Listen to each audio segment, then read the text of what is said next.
پیارے ناظرین السلام علیکم۔ متاع ایک عارضی نکاح ہے۔ قرآن کی ایک آیت کی تفسیر پر اختلافات ہیں۔ شیعہ اسے جائز اور سنی اسے ناجائز سمجھتے ہیں۔ ایران میں یہ قانونی طور پر موجود ہے۔ نکاح متاع کیسے کرتے ہیں؟ یہ عارضی شادی ہوتی ہے جس میں مرد اور عورت باہمی رضامندی سے نکاح کرتے ہیں، ایک مدت کے لیے، مثلاً چند دن، چند مہینے، سال طے کرتے ہیں۔ اس میں مہر اور حق مہر مقرر کیا جاتا ہے۔ قرآن پاک کی سورۃ النساء کی آیت نمبر 24 کو بطور دلیل پیش کیا جاتا ہے۔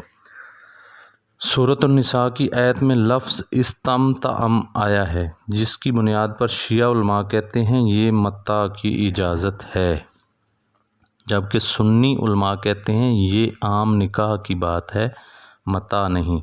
شیعہ نقطہ نظر میں متاع جائز ہے۔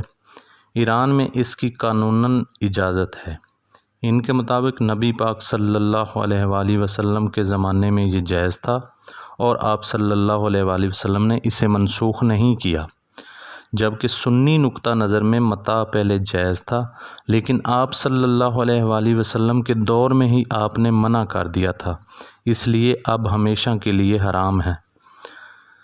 متاع کے بنیادی اصول شیعہ کے مطابق: مدت واضح ہونی چاہیے، مہر لازمی ہے، عورت عدت گزارتی ہے، مدت ختم ہونے کے بعد مرد پر نان نفتہ لازمی نہیں ہوتا، اولاد ہو تو وہ مکمل جائز اور باپ کی ذمہ داری ہوتی ہے۔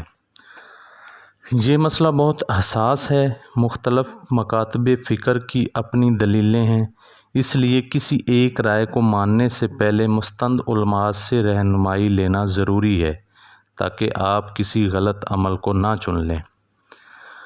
اگر ویڈیو اچھی لگی ہے تو ویڈیو کو لائک کریں، چینل کو سبسکرائب کریں۔